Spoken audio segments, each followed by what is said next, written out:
sesión, entonces. En cuenta, por favor. Gracias, presidente. Buenos días, buenas tardes. Son solamente urgencias para algunos proyectos que están en discusión en esta comisión. En primer lugar, discusión inmediata desde el 20 de septiembre para el proyecto de ley que modifica diversos cuerpos legales con el objeto de mejorar la persecución del narcotráfico y del crimen organizado, regular el destino de los bienes incautados en esos delitos y fortalecer las instituciones de rehabilitación y reinserción social. Y con fecha 7, también para otros 5 proyectos, el que hoy día está en tabla, el relativo a los delitos informáticos, también aquel que sanciona la delincuencia organizada y establece técnicas especiales para su investigación, el que modifica el Código Penal y otros cuerpos legales para fortalecer la protección de las fuerzas de orden y seguridad y Gendarmería de Chile, también el que sanciona penalmente a quien ingresen elementos prohibidos a los establecimientos penitenciarios y finalmente el que está en comisión mixta, el que tipifica la utilización de menores para la comisión de crímenes o simples delitos. Eso es, presidente, senadores, la cuenta para la sesión del día de hoy. Si les parece, yo espero que terminemos hoy día con el tercer trámite de delitos informáticos y por lo tanto que habrá que formar comisión mixta para eso probablemente. Y pues podemos ocupar la sesión del próximo martes para el delito, para que esté en discusión inmediata. El tema del narcotráfico. El narcotráfico, sí. Perfecto. De acuerdo, muy bien. Y después vamos a fijar otra fecha. Entonces vamos a iniciar ahora esta sesión. Bueno, con la señora Galilea, mucho gusto de saludarlo, para discutir los temas relacionados con el tercer trámite de delitos informáticos. Quedamos de ver cuáles eran los textos que podíamos, las cosas que no tenían modificación y no habían tenido ninguna problema, y ver cuáles podíamos aprobar acá y cuáles podíamos... había algún invitado sí, también, ¿no? Ahí está el doctor Javier Bonaire, que ahí está... sí, muy buenas tardes. Exactamente, que fue propuesto por el senador Kenneth Pugh. Ya, ok, sí. Que no se encuentre entre nosotros, sin embargo, supongo que... Sí, el senador Kenneth Pugh expuso su excusa. Está reemplazando al senador Galilea, supongo, sí. No. No me ha llegado ningún reemplazo.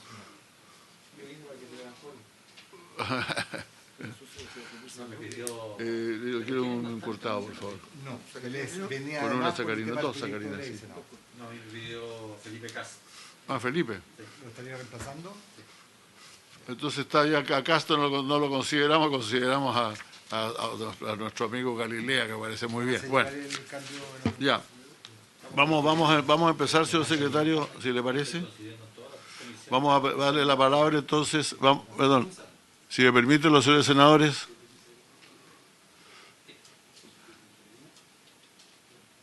Vamos a dar la palabra entonces al señor Donaire. Doctor Donaire, por favor, tiene usted la palabra. Gracias. Buenas tardes, señor presidente de la comisión, señores senadores, señoras y señores. Me llamo Javier Bonaire, soy doctor en informática de la Universidad Pierre-Marie Curie en Francia, también habilitado a dirigir investigaciones de la misma universidad, y desde el año 2005 soy académico del Departamento de Informática de la Universidad Técnica Federico Santa María, donde soy responsable de la línea de ciberseguridad y del diploma en ciberseguridad. Entonces, tengo varias observaciones sobre la ley, el proyecto de ley sobre los delitos informáticos. De mi punto de vista, hay varias cosas que habrían que adaptar en la redacción de la ley para tomar en cuenta varios casos que por el momento no se reflejan en los textos o la redacción actual. La primera cosa que yo cambiaría, es una observación general, es que hay que poner al principio de esa propuesta las definiciones de la terminología que se va a usar en el proyecto. Por ejemplo, los primeros artículos hablan de sistema informático, de datos informáticos, de proveedores de servicio, y esos términos están definidos en el artículo 15. Entonces, ese artículo 15 habría que ponerlo al principio para que quede claro de qué estamos hablando, digamos, en los artículos que siguen. Esa es la primera observación general, digamos. Después, en varios artículos tengo cosas que creo que hay que cambiar. En el artículo primero, me gusta más el artículo cómo está redactado por la Comisión del Senado y no la propuesta de cambio que hace en la Cámara de Diputados. Yo volvería a poner el término deliberadamente. ¿Por qué? Porque simplemente existen casos donde un atacante, una persona, perdón, va a aparecer como atacante de un sistema informático, pero en la realidad no lo es, simplemente porque su dirección IP aparece como atacante, pero esta persona fue víctima de una infección por un malware, por ejemplo, que arma lo que se llama un botnet, y ese botnet empieza a atacar sistemas. Pero la persona dueña del computador en el fondo no tiene culpabilidad en eso. No lo hizo de forma deliberada. Por eso volvería a poner esa palabra importante. También cambiaría el término transmisión por filtración de datos, porque se habla de introducción de datos y la filtración es el procedimiento al revés. En el artículo segundo, ese artículo, como está escrito, no cubre todos los casos, porque habla de exceder una autorización superando barreras técnicas y medidas tecnológicas de seguridad.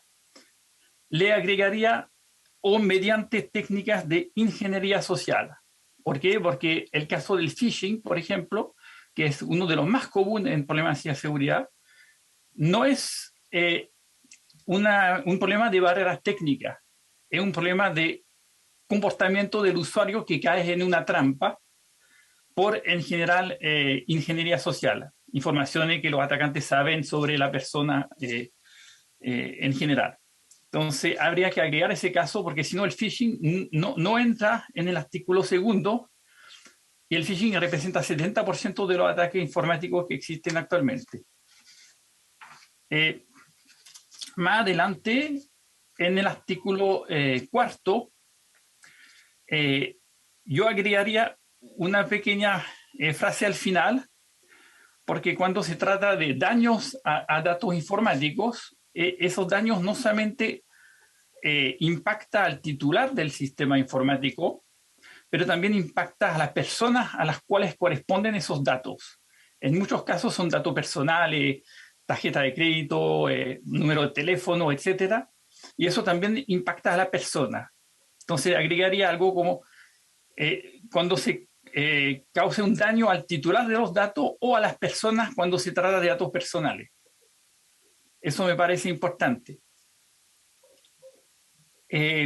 Después, en el artículo sexto, ahí para mí hay un problema mayor en ese artículo, porque en el fondo habla que si un ciberdelincuente publica de forma voluntaria, digamos, datos, tiene que tener un castigo, lo que es verdad, pero también castiga a otras personas que podrían tener copias de esos datos. Y en la práctica, cuando un ciberdelincuente publica datos robados de un sistema informático, filtrados, la gran mayoría de los expertos en ciberseguridad también de esa publicación que es pública, baja una parte de esos datos para empezar a analizarlo, para ver si efectivamente si el ataque es legítimo, cuáles son los problemas asociados, cuáles son los impactos que eso puede generar.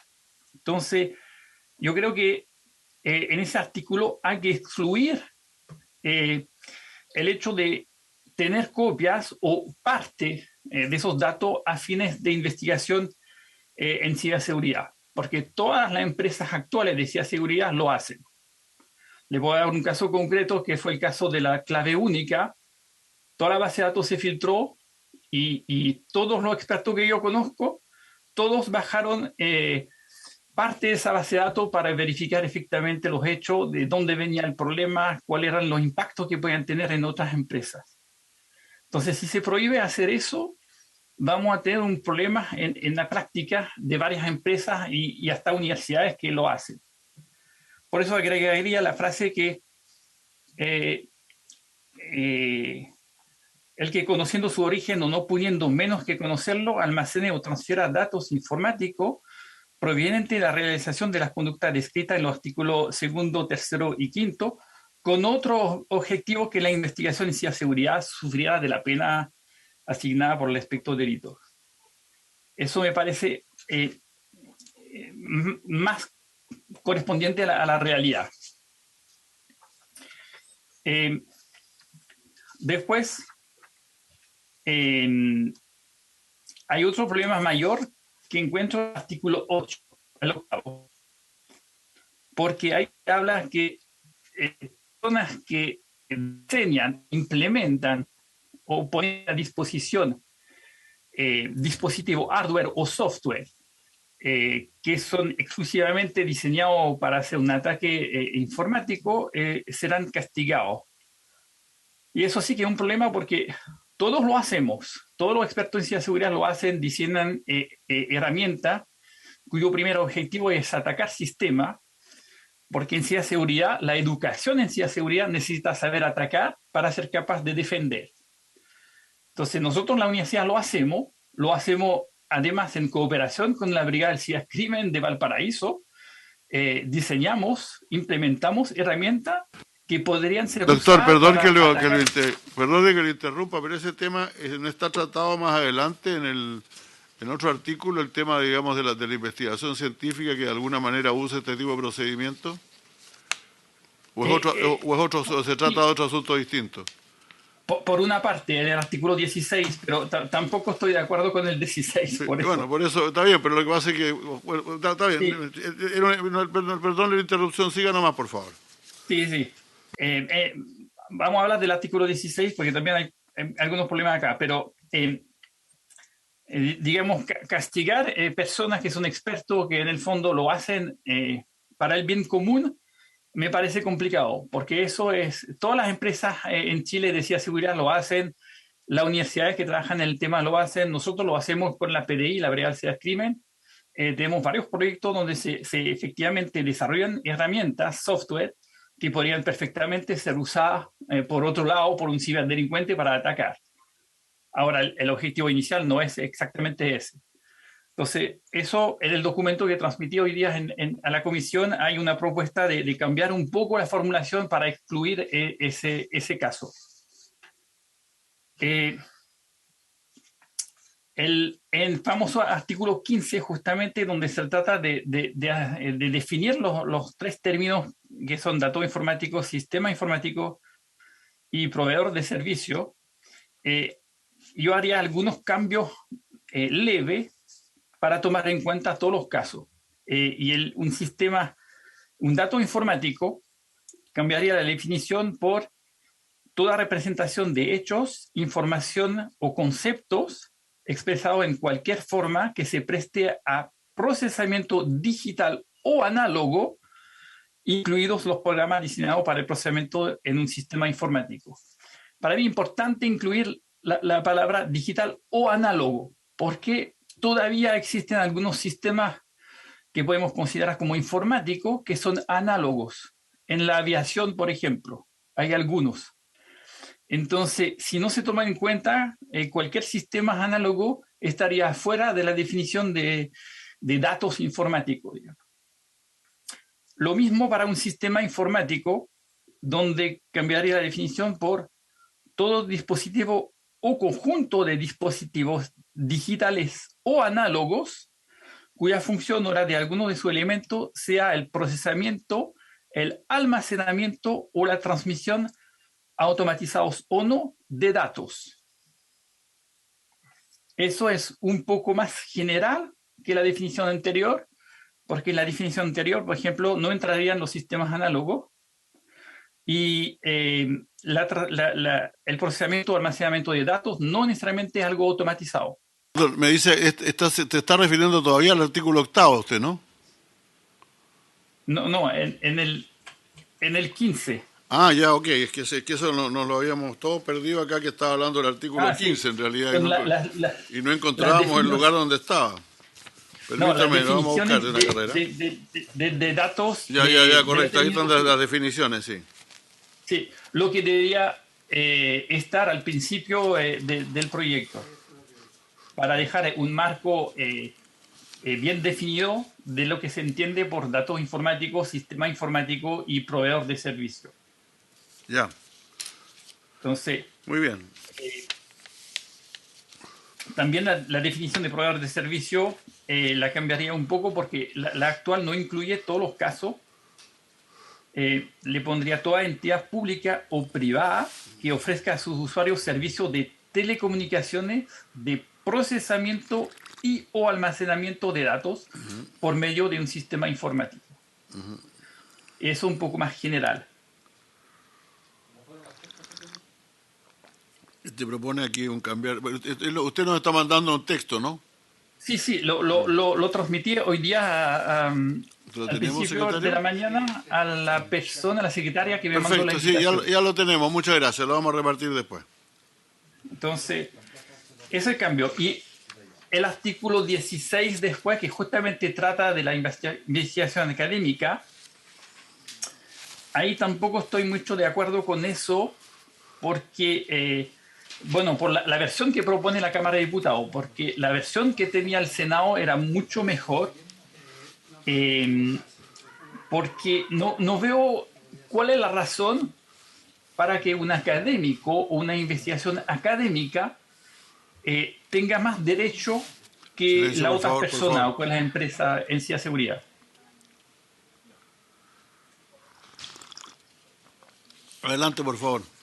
Sí, me parece un poco anormal que un académico o durante una investigación académica tengamos más derechos de acceso al sistema informático que una empresa de ciberseguridad, por ejemplo, o cualquier otra persona.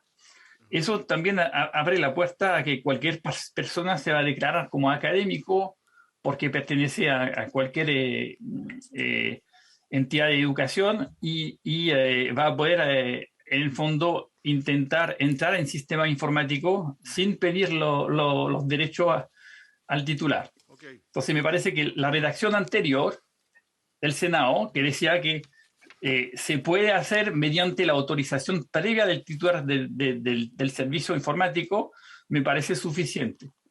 Le agregaría así, o por orden judicial, en cuyo caso no es necesario obtener la autorización del titular del sistema.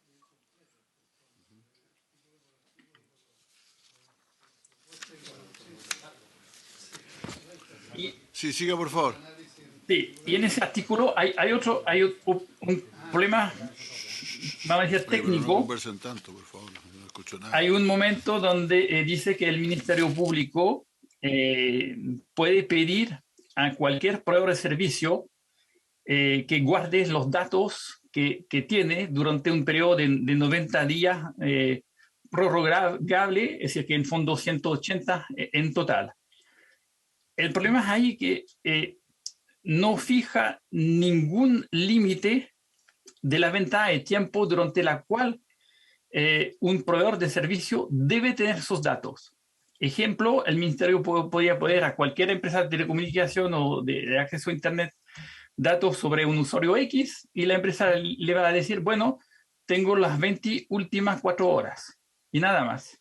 Y eso se lo voy a guardar durante 90 días.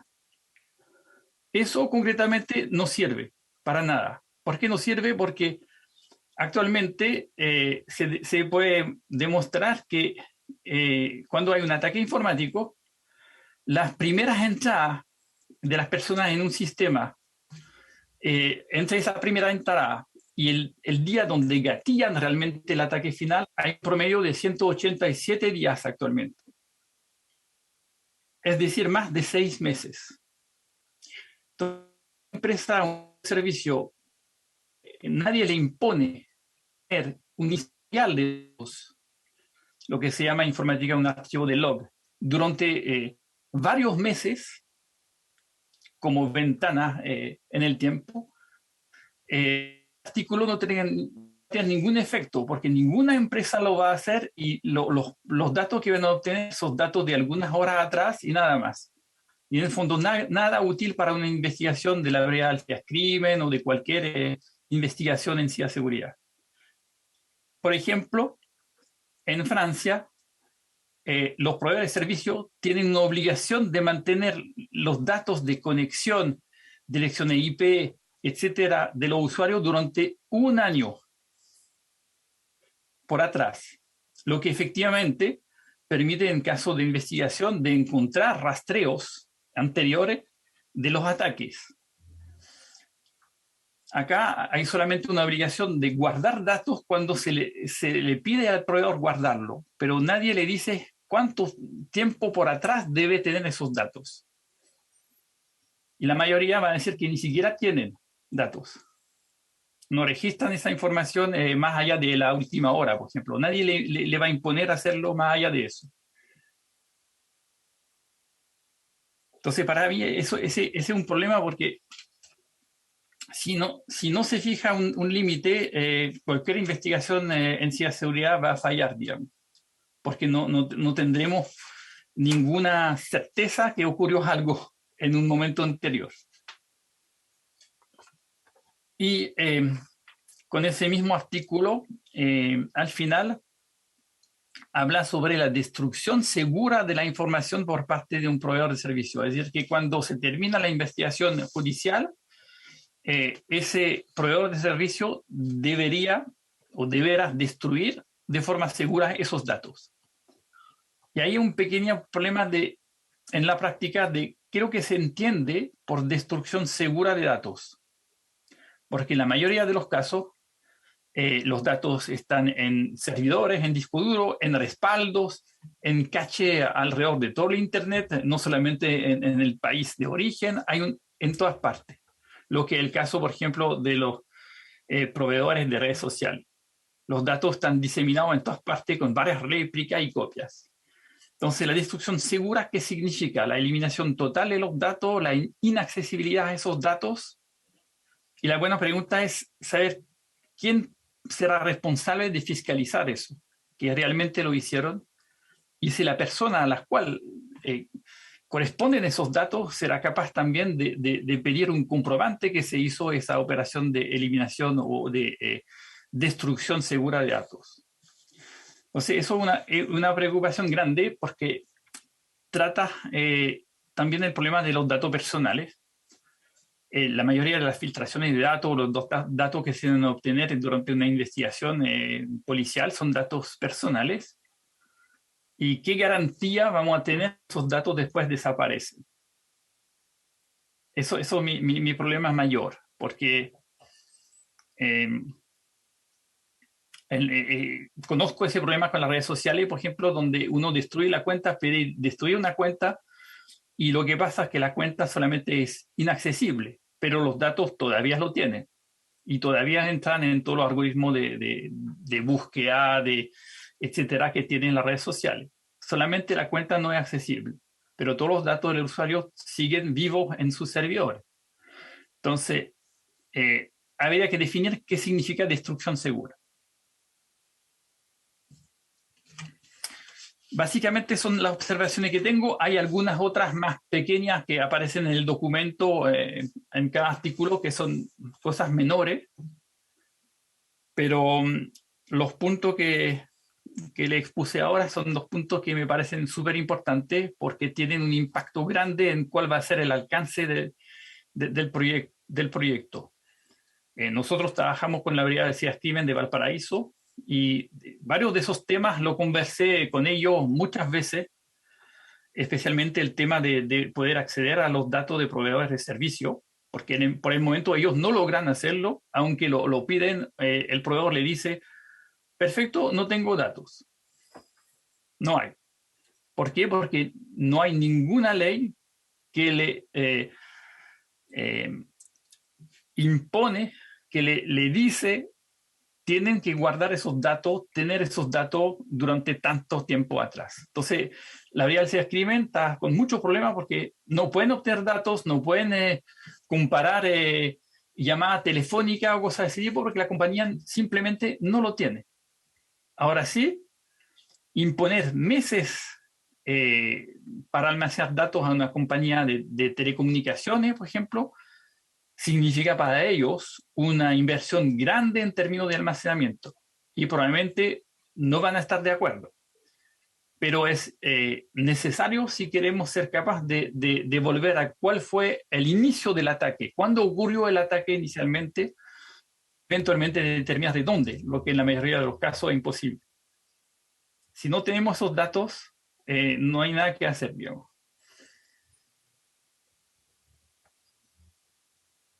¿Ahora alguna pregunta? Yo iba a hacer a continuación una propuesta, pero... Sí, Sí, senador Pizarro. sí, muy breve. Agradecer la presentación y el detalle, además de las sugerencias que nos pueden permitir mejorar el texto. Dos consultas a propósito de los últimos temas que planteaba. ¿Usted tiene alguna sugerencia de lo que debe ser una definición de destrucción segura o qué caracteriza una destrucción segura? Eso es una cosa. Y lo otro es lo que hablaba recién hace un rato.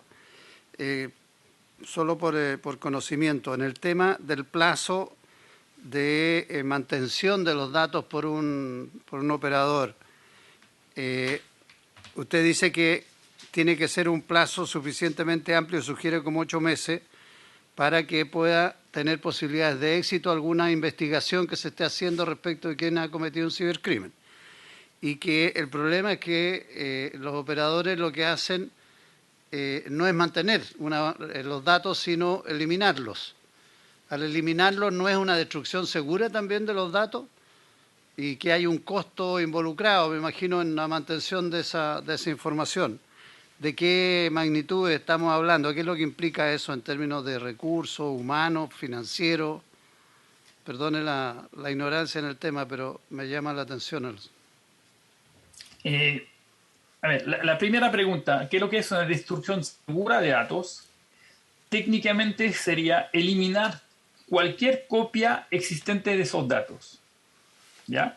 Porque, por ejemplo, si tomamos datos que provienen, no sé, de una red social o cosas de ese tipo, para no nombrar ninguna, esas empresas tienen servidores no solamente en Estados Unidos, pero tienen en Chile, en Europa, en todas partes. Y tienen réplicas de todos los datos de los usuarios en varias partes para tener justamente una tolerancia a fallas. Si les falla un data center, si se quema, por ejemplo, hubo un caso recientemente en Francia de uno que se quemó, los datos están a salvo en otros data centers. También tienen respaldo afuera, en otra parte de todos esos datos. Entonces, una destrucción segura técnicamente significaría eliminar cualquier copia de los datos que tiene un proveedor en todo su respaldo, servidores, data center, etc.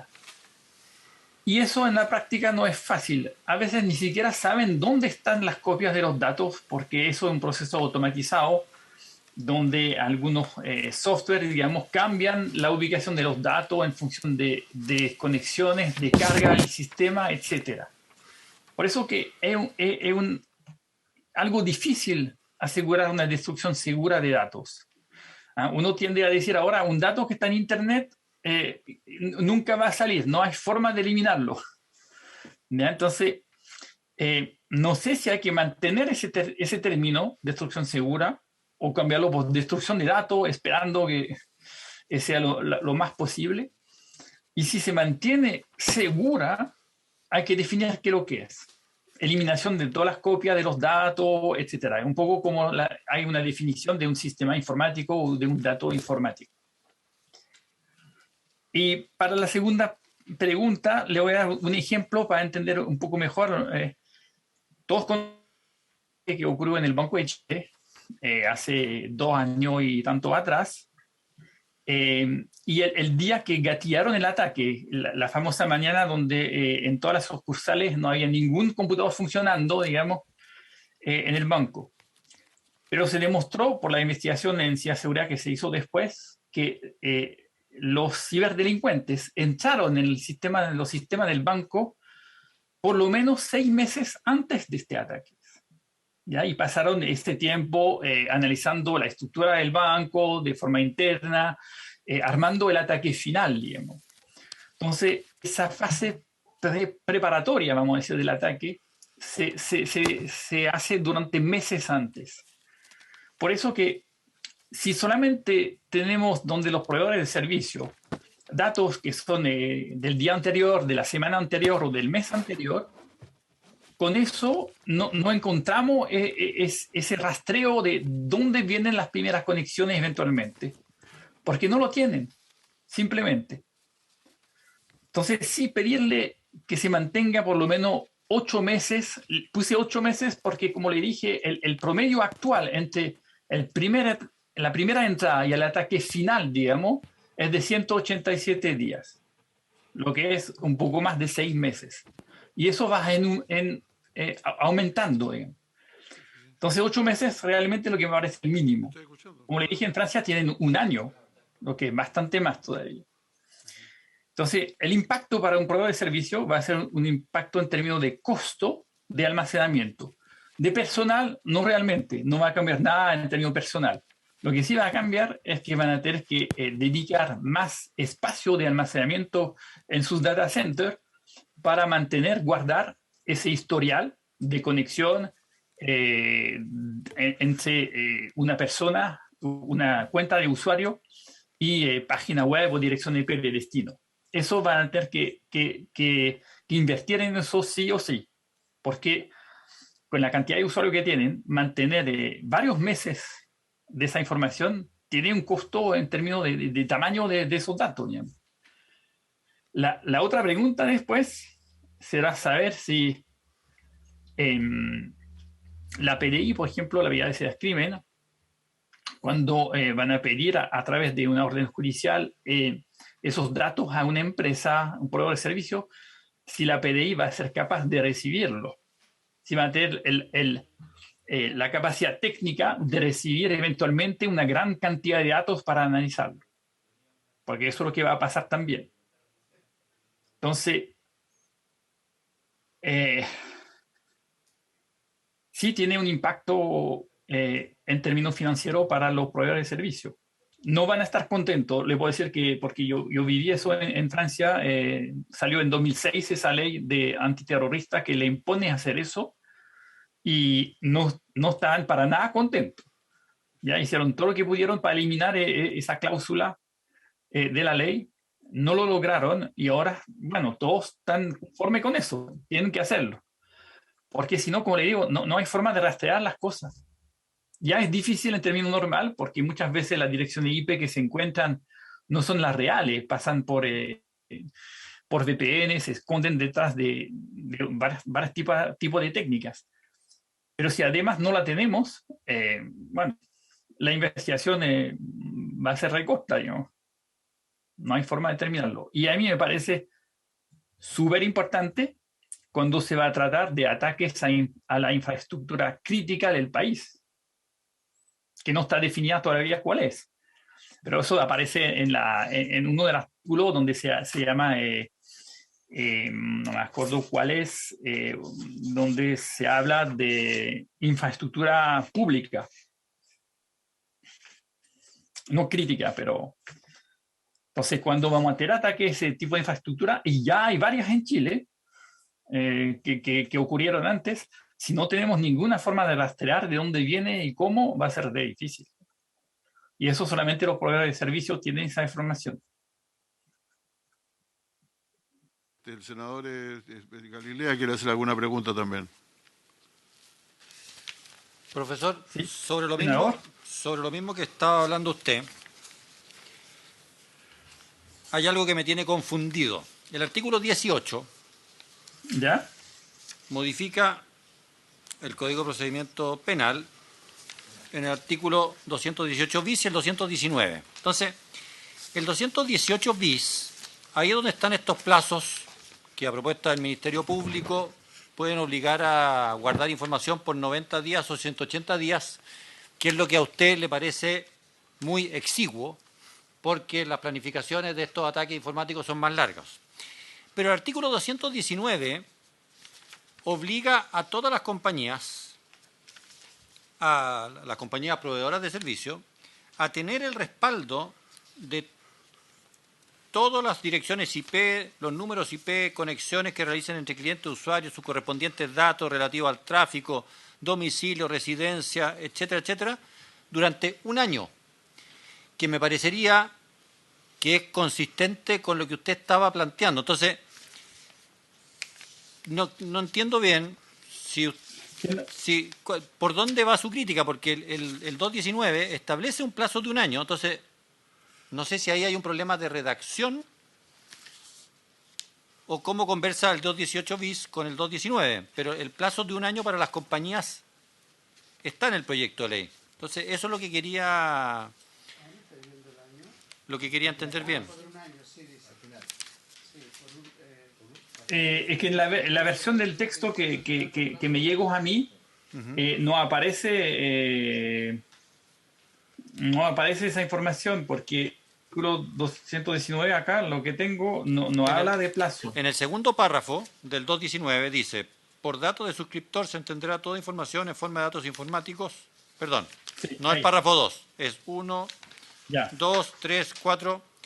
El 5, el inciso quinto, dice: las empresas concesionarias de servicios públicos de telecomunicaciones y proveedores de Internet deberán mantener, con carácter reservado y adoptando las medidas de seguridad correspondientes, a disposición del Ministerio Público, a efectos de una investigación penal, por un plazo de un año, un listado y registro actualizado de sus rangos autorizados, de direcciones IP, de los números IP, conexiones que realicen y, bueno, transcurrido el plazo máximo de mantención de los datos señalados precedentemente, las empresas y proveedores deberán destruir en forma segura dicha información. O sea, es el mismo inciso que termina con la destrucción segura, establecía el plazo de un año. Entonces, yo quería saber, bueno, si es que usted no tenía ese texto, me parece que estaría salvaguardada su inquietud, pero quería entender cómo conversaba también ese párrafo con el 218 bis, que establece estos 90 días y 180 días para el Ministerio Público.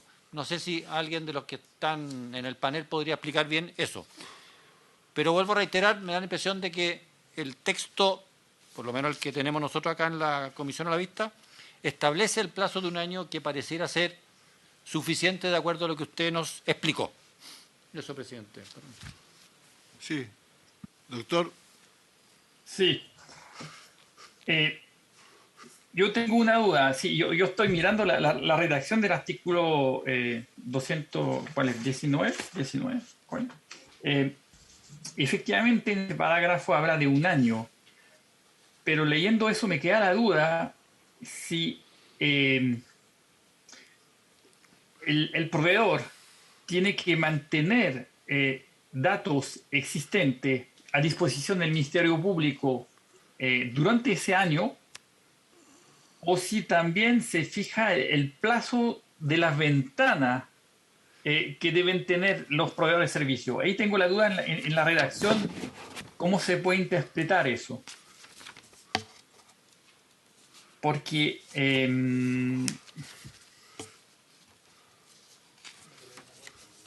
sí, bueno, esto era mixta de todas hay maneras. una investigación penal, es decir, que efectivamente se puede entender si hay una investigación penal, los datos involucrados que están en posesión de la empresa, del proveedor de servicio público, ellos deberían mantenerlo, guardarlo durante un año.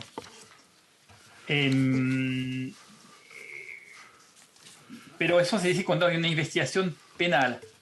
No estoy seguro que se pueda interpretar como un proveedor de servicio, pase lo que pase, no hay investigación penal por el momento, debe mantener los datos, desconexiones, los logs durante un año. Eso es lo que me... el artículo 10 anterior... Siga, por favor. El artículo anterior, el 18, lo que hace es que fija un plazo en el caso de donde no hay una investigación judicial todavía. Sí, exacto. Lo que entendí es que es como para esperar el plazo necesario para obtener esa investigación judicial, el Ministerio Público puede pedir que guarden esos datos sin entregarlo por el momento, pero que lo guarden. ¿Ya? Lo que caso, da una... Este asunto va a quedar, de todas maneras, yo creo que va a ser de los que van a ir a la comisión mixta, en todo caso, ¿no? Porque hubo bastantes objeciones a todo el tema de procedimiento. Se ofrece la palabra. Lo que pasa es que también no soy abogado. No. Y hay terminología legal que a lo mejor se me escapa, digamos. Ahí, Bueno, ¿hay más preguntas? Yo le agradezco mucho, doctor, si quiere permanecer con nosotros mientras tomamos las decisiones que vamos a tomar ahora. Bueno, yo creo que nosotros tenemos aquí, entre los planteamientos que ha hecho el doctor y los temas que se habían planteado antes, una cantidad de artículos que están objetados de la versión de la Cámara. Yo lo que quería proponer, si les parece, que simplemente nosotros en esta sesión aprobáramos, digamos, dijéramos qué artículos no van a ser objetados de los cambios que hizo la Cámara, sino que aprobamos la versión de la Cámara, y el resto lo pasemos a comisión mixta. Parece que eso es lo más razonable. ¿Y usted tiene alguna propuesta? Sí, tengo alguna propuesta, la voy a hacer de inmediato. Ah, ya, vamos viendo entonces. Bueno, primero tenemos el artículo primero, ya se había planteado en las sesiones anteriores por parte de algunos senadores que esto de deliberadamente y en forma grave que estaban suprimidos deberían quedar. Tal vez no en forma grave, pero al menos deliberadamente. Eso es, por lo tanto, este es un artículo que nosotros rechazaríamos la versión de la Cámara y quedaríamos con la versión del Senado. Si les parece. Perfecto. Porque acá le hago presente que es solamente aprobar o rechazar. No solamente podemos aprobar o rechazar, tanto que hay algunos que son obvios, pero igual lo vamos a tener que rechazar porque vamos a tener que pasarlo a comisión mixta. Perfecto. El artículo 2 algo parecido. El artículo 2 algo parecido, había una propuesta del... ¿Perdón? El subsecretario Gali. Señor subsecretario, usted tiene la palabra. Perdón, presidente. Perdón, no lo había saludado, señor subsecretario. Muy bienvenido a esta comisión siempre usted, por favor. Muchas gracias, presidente. Saludar a la comisión y a los invitados. Presidente, nosotros respecto del deliberadamente, nosotros concordamos con eliminarlo porque eso implica, de acuerdo con la doctrina penal, agregarle el requisito de un dolo especial, un dolo directo en la conducta. Creemos que es inconveniente. Entendemos que la intención que hay detrás es llevarlo a la convención, ¿no es cierto?, lo más cercano a la redacción de la convención, pero creemos que en los tipos penales es muchísimo más conveniente ser claros y tajantes y establecerle una exigencia adicional al fiscal de tener que probar el dolo directo cuando en realidad es suficiente con los elementos que ya contiene el tipo. Piénselo usted, presidente, que sin el deliberadamente, esto quedaría como el que obstaculice o impida el normal funcionamiento total o parcial de un sistema informático a través de la introducción, transmisión, daño, deterioro, alteración o supresión de datos informáticos. Es decir, o sea, usted... Quiere aprobar. Lo que yo entiendo que lo que está diciendo el señor secretario, me permite, lo que está argumentando el señor subsecretario es que él está de acuerdo con la versión de la Cámara, que consiste en eliminar las palabras deliberadamente y en forma grave. Así es. Sí, el senador de Galilea. Pero yo entiendo, subsecretario, que usted está diciendo de que es necesario mantener el deliberadamente porque justamente eso indica dolo. Está diciendo que está manteniendo la versión de la Cámara, en lo cual voy a pedir también la opinión al Ministerio Público en un momento más. Se quedaría el artículo diciendo el que obstaculice o impida el normal funcionamiento total o parcial de un sistema informático a través de la introducción, transmisión, daño, deterioro, alteración o supresión de los datos informáticos será castigado con la pena de presidio, etcétera. Esa sería la versión que nos propone el señor subsecretario. ¿Qué opina el Ministerio Público sobre esto? Muchas gracias, señor presidente. Aprovecho de saludar a todos presentes.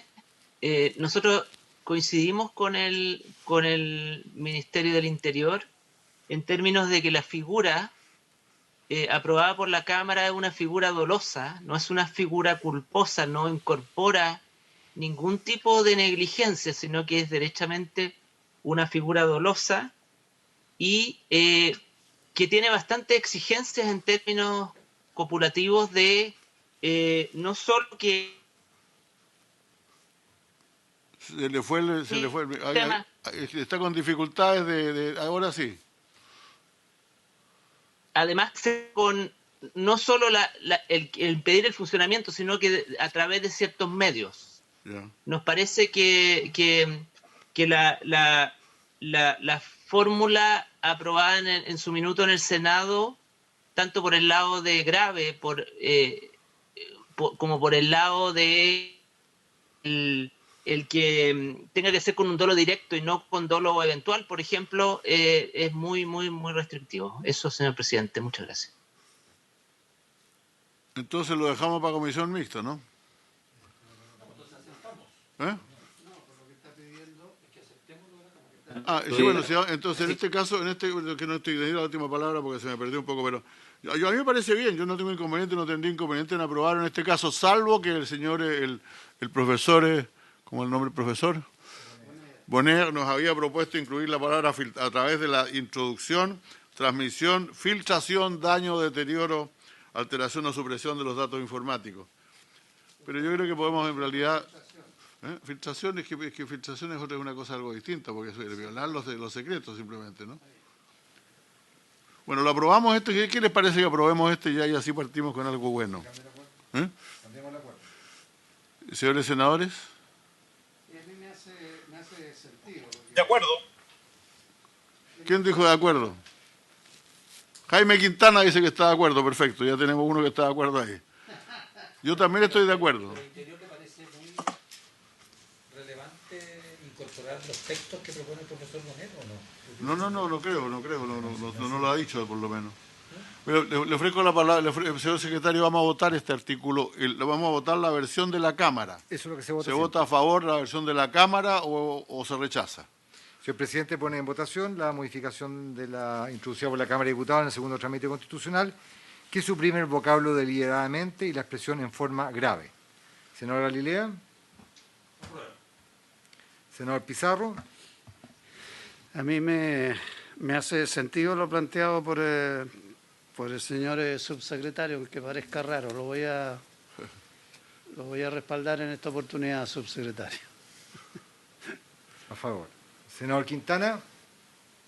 También en este caso vamos a hacer una excepción y vamos a estar por el subsecretario.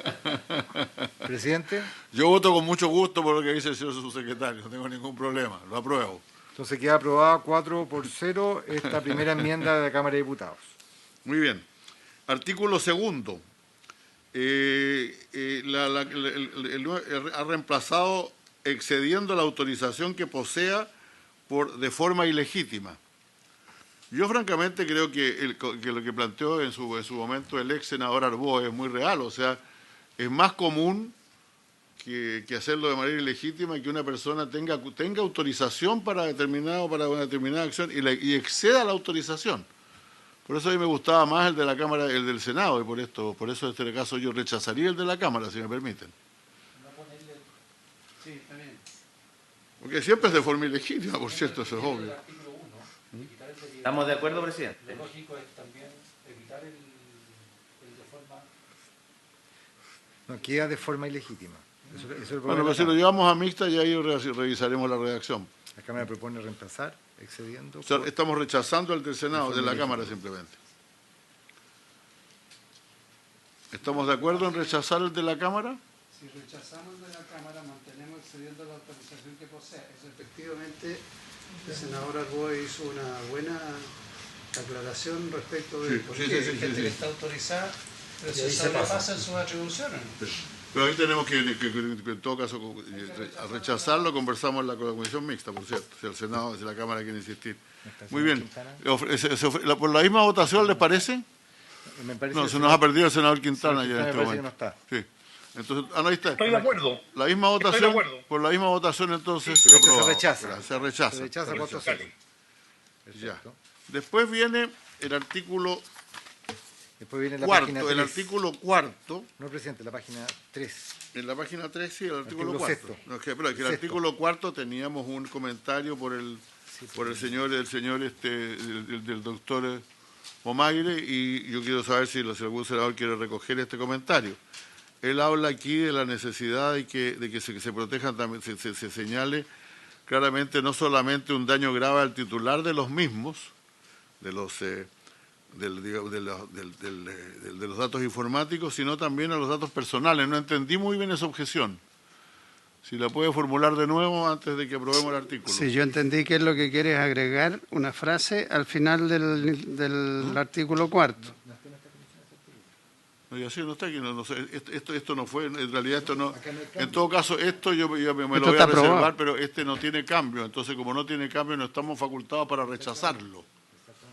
Es muy simple, lo dejamos anotado, profesor, y ese lo vamos a mirar en la comisión mixta si alguien quiere reabrirlo, pero nosotros no tenemos autoridad para reabrir ese artículo. Artículo 5 también está aprobado, no tiene problema. Artículo 6, secretario. El artículo 6, gracias, presidente. La Cámara de Diputados propone su reemplazo por el que se aparece en la columna, en la tercera columna, referida a la receptación de datos informáticos. Esa es la primera enmienda, incorpora la expresión informáticos. Y luego dice, el que conociendo su origen o no pudiendo menos que conocerlo, comercialice, transfiera o almacene con el mismo objeto u otro fin ilícito a cualquier título datos informáticos provenientes de la realización de las conductas descritas en los artículos 2, 3 y 5, sufrirá la pena asignada a los respectivos delitos rebajada en un grado. Ahí se agrega, como se puede conocer en la lectura, el comercialice, transfiere o almacene. Aquí la objeción que teníamos del doctor es que dice que cuando un delincuente publica de forma voluntaria datos filtrados de un sistema informático en redes sociales, caso de la clave única, por ejemplo, las plataformas de redes sociales serían entonces responsables de esta conducta. O sea, tiene un riesgo ahí de que se Presidente. Sí, perdón, voy de inmediato, ¿sí? ¿Quién hablaba? ¿Don Mauricio? No, el subsecretario Gali. El subsecretario Gali, sí. Sí, si me permite, presidente, la verdad es que nosotros esta es una figura relativamente nueva, que concordamos con el Ministerio Público, pero esto tiene que ver con, finalmente, el objeto del delito, ¿no es cierto? Finalmente, lo que nos interesa proteger son los datos. Y los artículos del 1 al 5, ¿no es cierto? O en realidad el 2, el 3 y el 5 particularmente, ¿sí?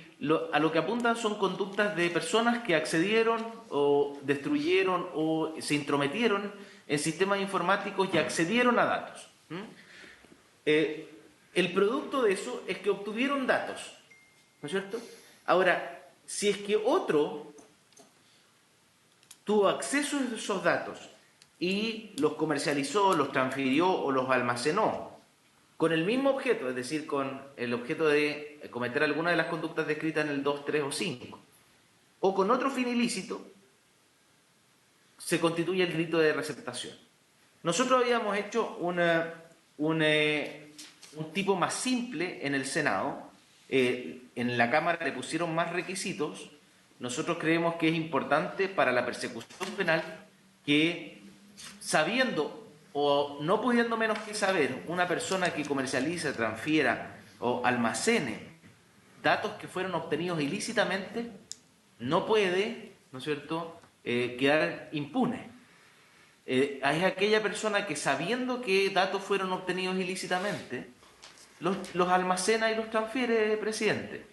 Creo que aquí de lo que estamos hablando es cuánta protección le damos a los bienes jurídicos que están detrás de los datos, presidente. Ahora, el único problema... A la intimidad, a la propiedad y a la seguridad nacional que está detrás de los datos que pueden ser almacenados o transferidos como consecuencia de la comisión de un ilícito. Gracias, presidente. Sí, bueno, yo creo que, si me permiten decir algo... Perdón, Jorge, tú adelante, por favor. No, brevemente, presidente, es que creo que este artículo... que tiene, hay que trabajarlo un poco más. El profesor Bonner había planteado incluir, luego de los artículos 2, 3 y 5, con otros objetivos sufrirá la pena asignada. Creo que podemos rechazar el artículo para llevarlo a mixta, a ver si podemos redactarlo de mejor manera. A mí me preocupa más bien es que realmente él se pone aquí en el documento que nos presenta, en la situación de qué pasa si un conjunto de datos obtenidos ilícitamente son publicados en alguna parte y son, por así decirlo, conocimiento público. O sea, la persona que los almacene, incluso el que los guarde, aquí queda sancionado. Entonces yo creo que es un poquito, a lo mejor habría que mirarlo un poquito más este artículo, francamente. Repito, o sea, hay muchas veces que una persona que todos nosotros protestamos porque un diario publica una cantidad de cosas que no debería haber publicado. Y tratamos de suprimirlo, pero finalmente ya son de dominio público aunque se supriman, aunque se descuelguen de las redes sociales y todo lo demás.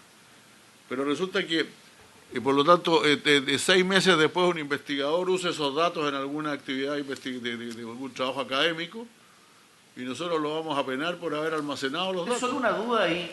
Sí. ¿Hay algún fin lícito de almacenar datos con fines ilícitos, o sea, obtenidos ilícitamente? Puede haberlo perfectamente, es una investigación científica. Eso es lo que dijo el profesor Bonner, si no me equivoco, creo que estoy coincidiendo con él. Claro, pero ese es como ¿no es cierto? El receptador de bienes, no lo pensemos en datos, presidente.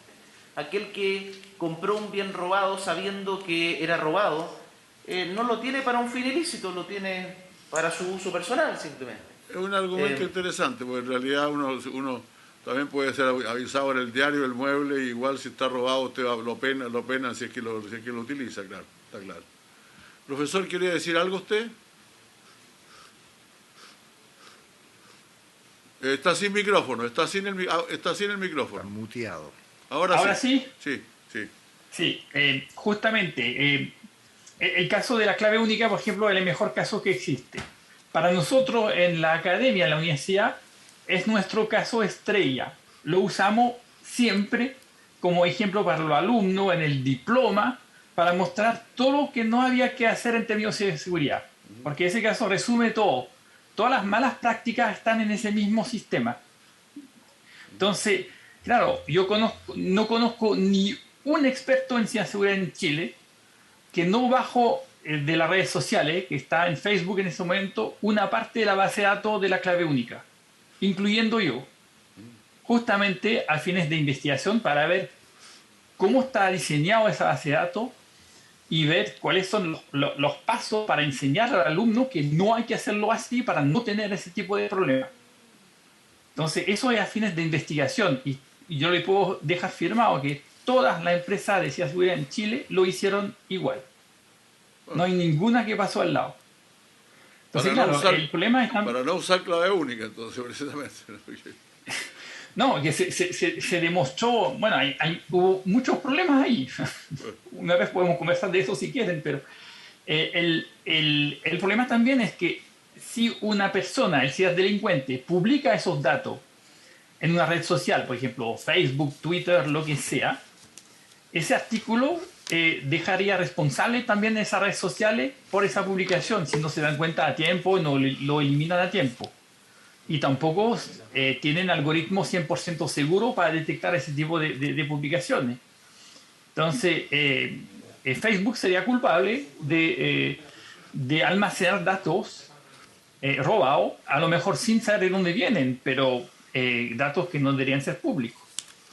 Entonces, yo creo que hay que tener cuidado en la redacción del artículo porque puede dejar a interpretaciones diferentes. Y si no dejamos a los expertos en ciberseguridad acceder a una parte de esos datos eventualmente, también vamos a perjudicar la industria de ciberseguridad aquí en Chile. Ya tenemos poca, pero si hacemos, le prohibimos acceder a algunas partes de esos datos para investigación y intentar encontrar soluciones o mejoras de esos sistemas para que no vuelva a pasar, va a ser un problema. El caso de la clave única, todos los expertos, eso también se lo puedo dejar firmado, todos los expertos que conocen sabían de antemano, antes de tener ese problema, que iba a ocurrir. Todos. ¿Por qué nadie dijo nada? Para justamente no entrar en la parte ilícita, que lo sabíamos todos, pero decir que lo sabíamos también significa decir que lo probamos. Yo lo que quiero entender entonces es que ustedes, en el fondo, conociendo los errores que contenía el sistema de clave única, publicaron precisamente, o sea, más bien usaron datos que estaban en los hechos que habían ocurrido para demostrar que esto era un sistema mal concebido, y en ese caso serían castigados porque se estaban robando el sistema de clave única, digamos. Exactamente. ¿Presidente? Sí.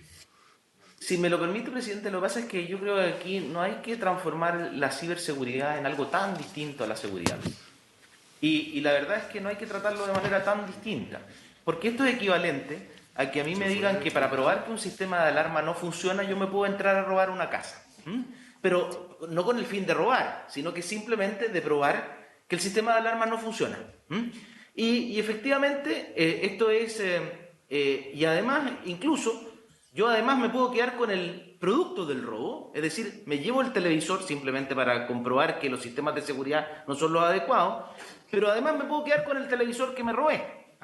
Entonces, presidente, yo creo que no hay que alejarse tanto, porque efectivamente yo coincido en que puede haber un eximente de responsabilidad penal para aquellos que, de acuerdo con el artículo 10, número 10 del Código Penal, ¿no es cierto?, se eximan de responsabilidad penal porque cometieron el delito en el cumplimiento de una función o una profesión o un oficio. Y lo van a tener que probar en juicio, presidente. Y eso corre para todos. Y eso corre hoy día para la comisión de un delito cualquiera, no para un delito informático. Pero resulta que cuando pareciera que la ciencia de la ciberseguridad es un permiso de corso, ¿no es cierto?, para cometer delitos, la verdad es que no, a mí no me parece bien fundado. Porque las escuelas de seguridad física no nos piden un eximente de responsabilidad para enseñarle a los guardias de seguridad cómo evitar los delitos. Naturalmente tienen que conocer cómo se cometen los delitos para poder evitarlos, y eso yo lo encuentro muy razonable y muy sensato.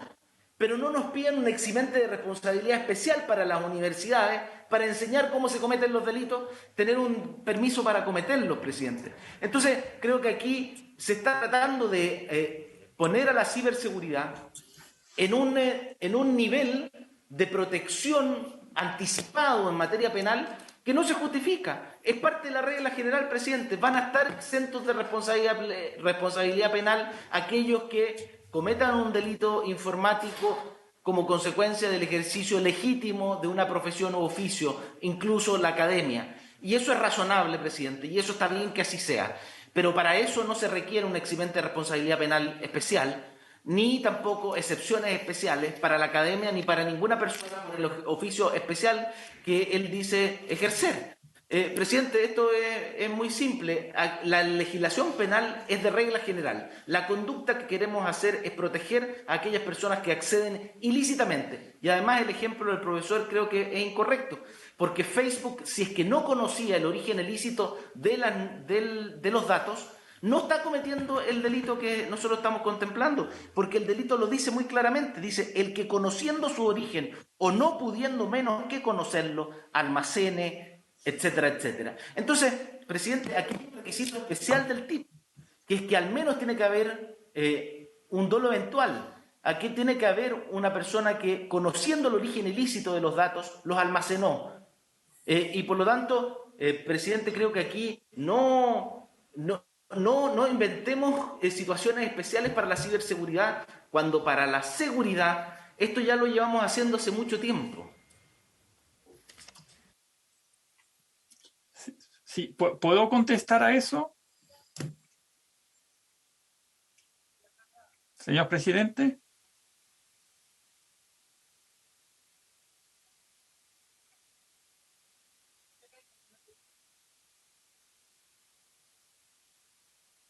Página 11, sí, en la página 11 está el artículo relacionado con investigación académica.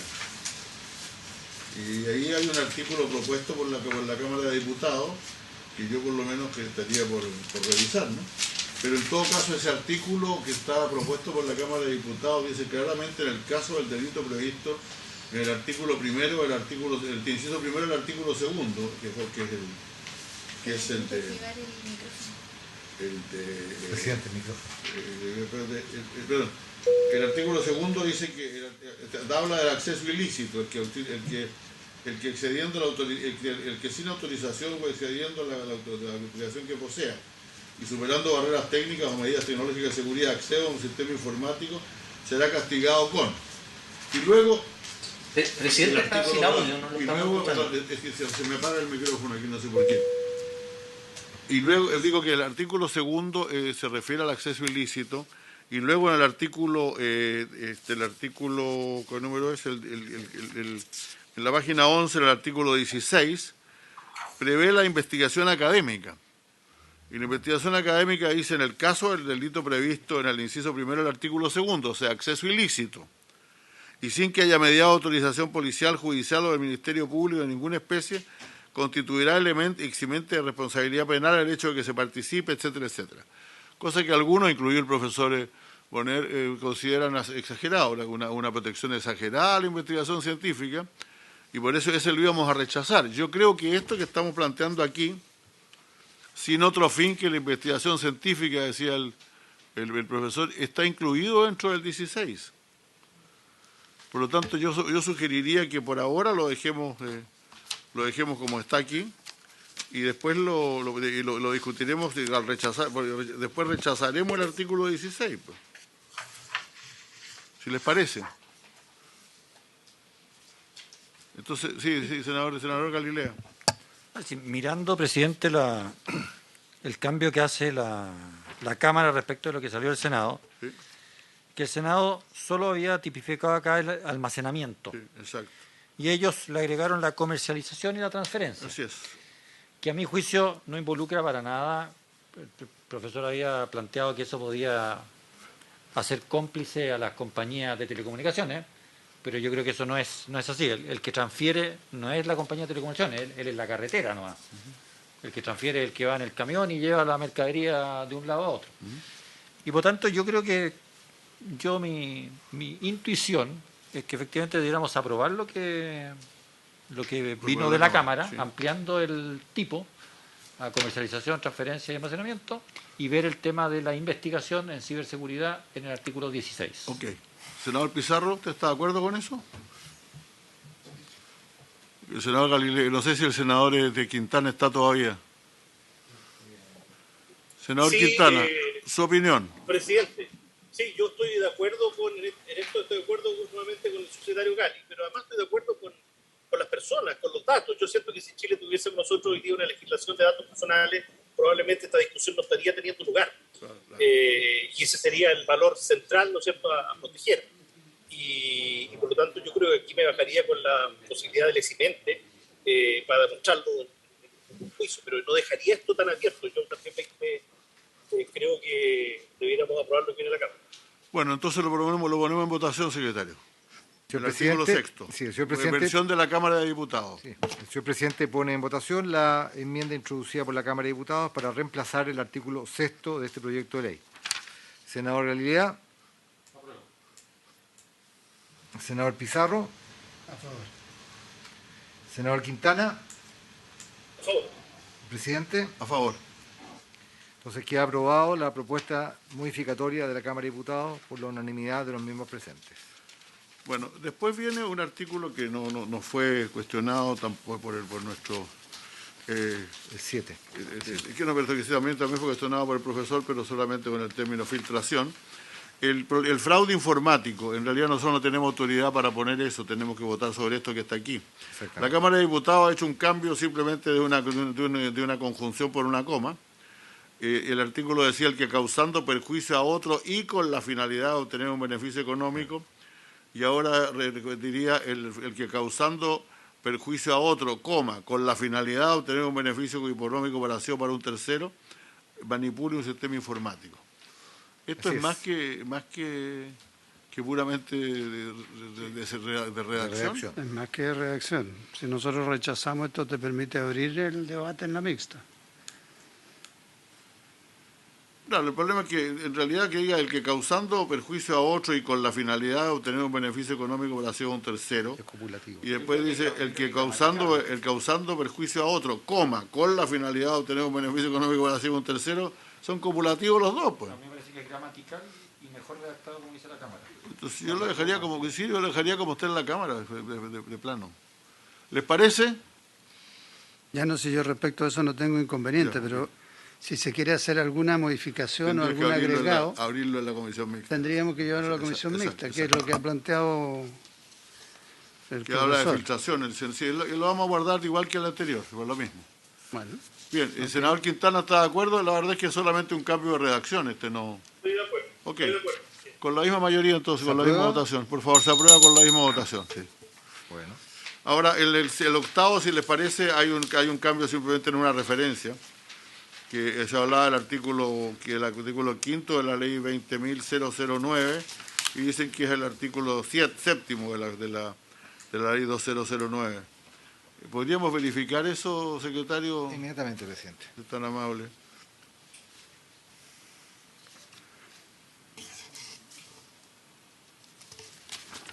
Pero aquí es donde el profesor Boner hizo un planteamiento respecto de qué es lo que pasa con la necesidad de investigar en materia de ciberseguridad y que para poder defenderse también hay que atacar y van a caer, por lo que le entendí, va a caer en sanción a aquellos que están investigando para poder defenderse de quienes hacen mal uso de esto. Entonces, como no tenemos otra alternativa de incorporar ese texto, si no va a la mixta, no hay cómo incorporar alguna... No, la única posibilidad de incorporarlo es pidiendo unanimidad. Sí. Yo creo que, bueno, no, es yendo a la otras mixta. cosas, ¿no? Es yendo a la mixta, porque aquí nosotros o rechazamos o aprobamos, estamos en tercer Lo que trámite. pasa es que la comisión mixta en teoría tiene facultades para abrir. ir a otras normas Exactamente. que entienda relacionadas con la norma en discrepancia. Muy bien, Entonces, ¿ya estamos? Bueno, el artículo, la ley 20.009 es la ley que establece un régimen de limitación de responsabilidad para titulares o usuarios de tarjetas de pago y transacciones electrónicas en caso de extravío, hurto, robo o fraude.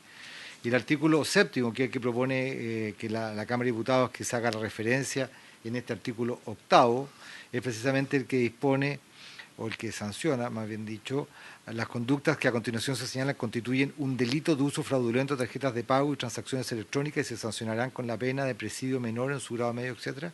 Y ahí empieza cuáles son las conductas: falsificar tarjetas de pago, usar, vender, exportar, importar, negociar, usar, vender, etcétera. Son una serie de tipos penales que se sancionan en ese artículo séptimo. O sea, la referencia está bien hecha. En consecuencia estaría bien La hecha. nueva, la referencia que hizo la al Cámara de artículo Diputados séptimo. estaría bien hecha. De acuerdo, señor, el Ministerio Público, está bien hecha la referencia, si les parece, con la misma votación. sí, pero ¿qué hacemos con el otro tema, presidente? Perdón, También se aprobaría 4-0 y en consecuencia... es que lo que pasa es que con el otro tema nosotros no podemos introducir una modificación aquí. ¿No? Y se rechaza así. Ellos cambiaron, a menos que rechazáramos el artículo. Eso es lo que dije. Ya Eso lo es lo que le votado. planteé al principio. Como una forma de poder debatir después del artículo, Del fraude si es que nos informático. parece razonable el planteamiento que hizo el profesor Boner, que aquí se nos va a producir un problema con aquellos que tienen que hacer investigación, que tienen que meterse y en el fondo El profesor cometer le algún dijo tipo de esta delito es para la poder generar los mecanismos de defensa. Esta es la filtración. Este es el artículo séptimo. El artículo que propuso el profesor, que está en discusión precisamente cuando discutamos el tema... No, yo lo anoté en el octavo también la intervención No. que él hizo. Y también El dice- octavo no hemos visto todavía. Vamos al octavo En ese ahora. estamos en el octavo. pues. Presidente, el octavo ya se aprobó. El Se cambio de aprobó, la sí, Cámara de pero usted Diputados. quiere cambiar el octavo en general, digamos, en todo. ¿Pero qué pasa? Presidente. Sí, sí, entiendo, senador Quintana. Ahora entiendo, pero senador Que para Quintana, hacerle ¿qué cambio al cosa? octavo habría que rechazar la enmienda. Eso es lo que está proponiendo el senador Pizarro, en el sentido que ha hecho el profesor Bonet, que él plantea que esto puede generar muchos problemas, tanto en la interpretación como en el uso de algunos dispositivos o software existentes. Esa es la observación gruesa que hace el profesor Bonet en este tema y que el senador Pizarro está proponiendo, sugiriendo, quizá rechazar la enmienda solamente para ver esto. Si, y se deja constancia en el informe en ese sentido, si es que usted así lo plantea. Ya, pero yo, presidente. Sí. Yo entiendo la preocupación del profesor Bonner, que dice que los investigadores, o sea, como dicen, la mejor manera de combatir a los hackers es teniendo a hackers. Nosotros que, hemos tenido uno en que desarrollan... en conferencia en el Senado, Claro. recordémoslo eso.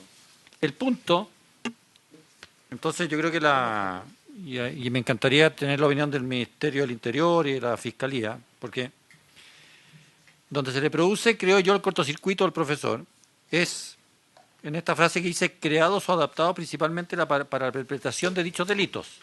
Entonces, claro, ellos en su investigación crean programas y herramientas teóricamente que permiten perpetrar delitos justamente para combatir el delito. Pero el tipo penal viene de más arriba, que dice entregar y obtuviere para su utilización, importar y difundiere, realizar otra forma de puesta a disposición de uno más dispositivos, programas, o sea, el artículo 8, a mi juicio, va mucho más allá de una investigación académica o de la propia policía de desarrollar herramientas para pillar hackers. Sí, correcto. El artículo 8 Sí. lo que está sancionando es entregar, importar, difundir y hacer que otra gente disponga de programas computacionales, contraseñas, código de seguridad, acceso para perpetrar delitos. Me parece que se aparta el cómo está redactado el 8 de lo que puede hacer la propia PDI, la Fiscalía, las universidades, etcétera. Se aparta de aquello que teme el profesor. Yo tendería a pensar eso. Sí, pero sí está la explicación ahí en su minuta, Sí. que es bastante clara. Si el punto mío, presidente, es que a mí me parece atendible, tenemos que preocuparnos de eso, Bueno, está bien. porque si no, puede ser peor el remedio que la enfermedad. No tendríamos, nadie se atrevería después a desarrollar sistemas que permitan atacar a quienes están produciendo algún...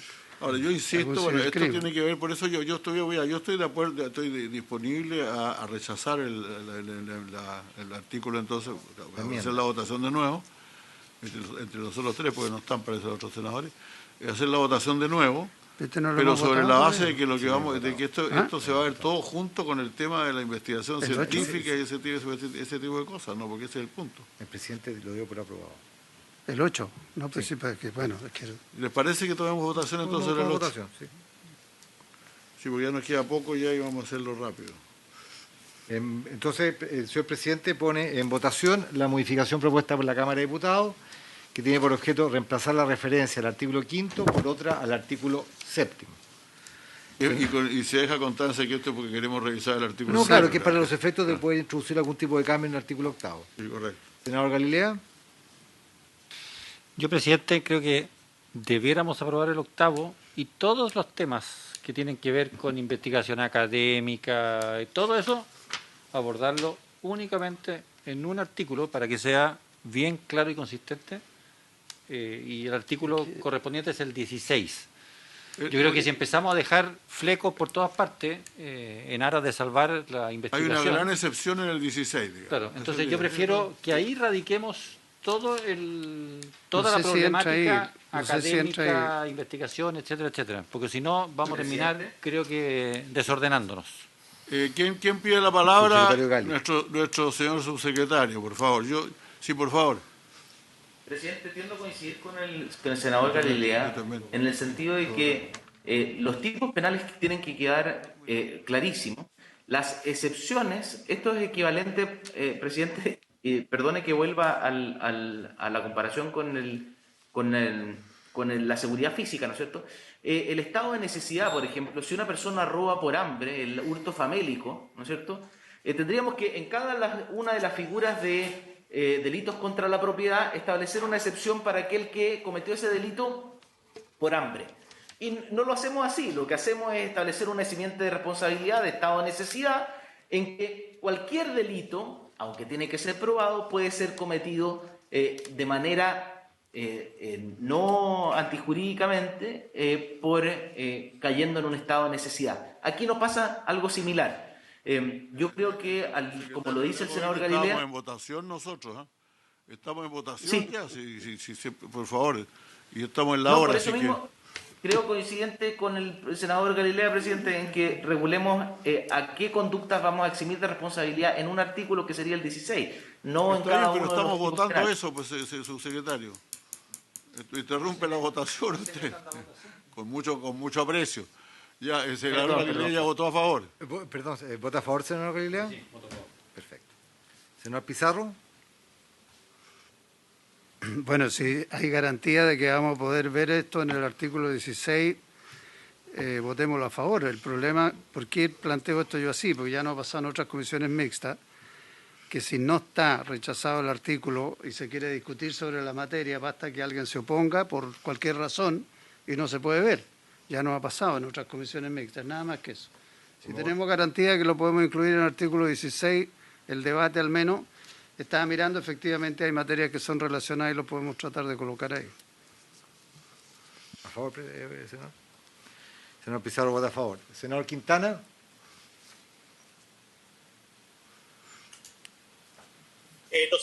escucha, presidente? Sí, se escucha. Sí, yo voy a votar a favor. Quiero decirse que a mí me preocupa esto que ha sido característico en la Cámara, también en el Senado, en este proyecto que realmente es de persecución criminal para recibir crimen, esta confrontación entre el mundo de la academia, un rato, y los organismos encargados de la persecución penal. Eso es muy propio de Chile, porque vemos que el mundo de la academia, la investigación, las universidades, han estado muy ajenas en general a los temas de seguridad, no solo en este gobierno, sino en muchos temas, que decir en armas, en explosivos, muchas otras disciplinas. Entonces yo siento que aquí debieran ir más bien de la mano, no seguir en esta confrontación permanente, que por supuesto es muy importante el tema académico, pero tiene que también tener límite cuando esto afecta finalmente la privacidad de las personas y sobre todo si dificultan la persecución de este tipo de delitos que son cada vez más crecientes en Chile. Voto a favor. A favor. Presidente. A favor. Queda entonces aprobada, queda en consecuencia aprobado 4-0 el artículo, la modificación propuesta por la Cámara de Diputados del artículo 8, que era el cambio de la referencia al artículo 5 del artículo 7. Si me permiten, vamos a prorrogar por 5 minutos solamente para alcanzar a tomar algunos acuerdos. Sí, quedan como 5. Sí, queda muy poco. Lo que pasa es que no, queda el artículo 15, en que está el cambio de la palabra proveedores por prestadores, y aquí se dijo claramente que tenía que ser prestadores. Con eso bastaría para llevarlo para rechazarlo, pero además está la propuesta que me parece muy importante que ha hecho el profesor Bonner de cambiar esta que se llaman disposiciones finales, que son las definiciones, ponerlas al principio, ¿no? Presidente, antes está el artículo 12. Perdón, el artículo, sí, faltaba el 12, sí, pero faltaba el 12, tiene razón. Este era el 15, entonces yo tenía el 12 también, pero también hay que rechazar el 12 si no me equivoco. Claro, el artículo 12 es un artículo completamente nuevo de la Cámara y es del procedimiento. Sí. Como el procedimiento también está objetado entero el artículo que aprobó el Senado, yo creo que todo eso también habría que rechazarlo. ¿No? Está el tema de que la gente encubierto en su actuación estará exento de responsabilidad. ¿Se acuerda que fue un tema que se... Bueno, este es el 12. Veamos el 12, entonces, ¿alcanzamos a verlo o lo dejamos hasta la próxima sesión ya de plano? La tentación de terminar ahora es grande. Ya, cuando la investigación, veamos cuál es la diferencia entre este y la propuesta de la Cámara. Bueno, señor presidente, estamos analizando el artículo 12 propuesto por la Cámara de Diputados y son varios los cambios que hace la Cámara de Diputados. No sé si al presidente le parece que lo lea, un poco largo. Había comentado yo hace un momento que una de las cuestiones que se había planteado al analizar estos cambios era el tema de la exención de responsabilidad criminal del agente encubierto en actuaciones que están en el inciso final de este artículo, el artículo 9, que ahí había una nueva regulación. No sé si al presidente le parece que lo lea completo. Bueno, sí, la verdad es que yo creo que estos artículos vamos a tener que revisarlos de todas maneras en comisión mixta. El 12, el 15, porque está, como digo, está modificado y hay que cambiarlo de nuevo. El 16, la investigación académica. Y el número 2, el 219, sobre toda la eliminación del 219. Sí, el 218 y el 219, el 219, la eliminación del 219 que fue propuesta por la Cámara también, y que varios senadores han cuestionado a lo largo de las últimas sesiones. Por lo tanto, lo único que nos quedaría sería rechazar todos esos artículos y aprobar en la página 16 la modificación del artículo 222 que cambia los numerales, que solamente cambia los numerales de algunos para concordar lo que se hizo con anterioridad. ¿Estamos de acuerdo en esto, no? A ver, pero entonces la comisión está planteando lo siguiente: rechazar los cambios que ha hecho la Cámara de Diputados para el artículo 12, para el artículo 15, para el artículo 16. En el 17, que es el tema de la eliminación, la derogación de la ley actual, no es objeto de enmienda. ¿Sí? Luego en el 18, también rechazar el cambio del 219. Son todos los cambios al Código Procesal Penal que fueron rechazados por la Cámara de Diputados. Y luego sí aprobar las normas referenciales, como consecuencia de la eliminación del número segundo, que se refería al 219, es decir, aprobar los cambios del número tercero, cuarto y quinto por segundo, tercero y cuarto y así sucesivamente. Y de esa forma... ¿Estamos de acuerdo en esto? Sí. Creo que sí, ¿no? ¿Estamos todos de acuerdo en esto? Senador Quintana. Perdón, señor Mauricio. Sí, señor presidente. solo una advertencia, que tener mucho cuidado porque no es solo un cambio, está la eliminación en la letra C del ahora número 2 del artículo, que elimina el registro del 222, elimina el registro de proveedores. Es lo que pasaba, lo que señalaba el profesor, que estaba eliminado el registro por un año de IPES. Sí. Y con esta supresión eso se mantiene. Entonces habría que rechazar los artículos referenciales también. Estamos rechazando también los artículos referenciales, entonces. Precisamente porque eso se va a ver cuando terminemos la ley. Así es, presidente. O sea, presidente, por lo menos yo creo que el 16 hay que verlo exhaustivamente por lo que hablamos. El 218 bis y el 219, por los temas que conversamos antes, también tienen que ser reformulados completamente. Entonces, efectivamente. Si es que para eso es mejor rechazar y irnos a la mixta, así es. Hagamos eso nomás. Entonces, estamos de acuerdo en esto. Entonces, presidente, la comisión mixta rechaza las enmiendas de la Cámara de Diputados al artículo 12, al artículo 15, al artículo 16 y al artículo 18. Así es. Dentro de la del 18 están los cambios numéricos, porque también se rechaza la eliminación del número 2. Así es. Y finalmente, sí, presidente, para terminar la labor de la comisión en el tercer trámite constitucional, hay que ver el reemplazo del artículo primero transitorio. ¿Ya correcto? Que está en la página 28 del texto comparado, y un artículo transitorio nuevo, también que ha propuesto la Cámara de Diputados. Claro, el artículo 18, no sé si lo leo o lo lee cada uno. Es bien largo, ¿eh? Sí, es bastante largo, sí. Sí, perdón, el artículo primero transitorio en la página 28, y luego el artículo cuarto transitorio nuevo que propone... Lo incluimos dentro del rechazo y ya con eso estamos. Entonces, también la comisión mixta rechaza la enmienda del artículo primero transitorio y al artículo cuarto transitorio. Entiendo que en ambos casos es también con la concurrencia del voto del senador Quintana. ¿Está de acuerdo, senador Quintana? Ok, perfecto. También, entonces, todo este conjunto de rechazos que ha hecho la comisión mixta, es por 4-0. Exacto. Perfecto. Estamos terminando entonces. Si les parece cumplido el objeto de esta sesión, ella se levanta. Muchas gracias.